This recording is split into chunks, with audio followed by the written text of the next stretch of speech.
228 lavoratori di troppo tra Ponzano Veneto e Castrette, quasi tutti tecnici e impiegati, esuberi secondo il piano di trasformazione presentato dall'azienda che proprio sui disoccupati aveva fatto la propria campagna pubblicitaria, un numero sul quale le sigle confederali promettono battaglia ma che per ora è ben più di una doccia gelata, un numero inserito in un quadro a tinte forti, 450 in totale, sono i lavoratori che il gruppo non ritiene più funzionali all'interno del processo produttivo. Tra loro, oltre ai dipendenti trevigiani, ci sono anche gli addetti operanti nelle strutture all'estero.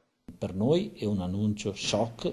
Un contraccolpo per l'economia trevigiana che l'azienda promette di mitigare entro il 31 marzo con l'assunzione di 280 lavoratori per il potenziamento della rete dei negozi.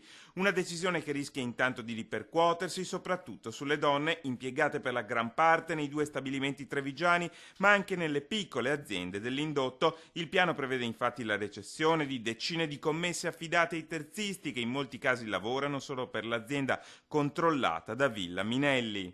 Nei due stabilimenti tra Ponzano e Castrette ci sono 228 esuberi, lavoratori che sono in più all'interno di questa fabbrica.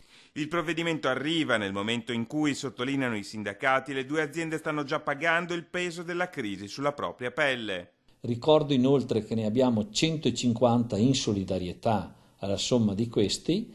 A questo punto ai sindacati non rimane altro che invocare una presa di coscienza della politica. Noi siamo sempre per dire salviamo tutto quello che è possibile, ma la politica si deve interessare della più grossa azienda che c'è nella nostra provincia.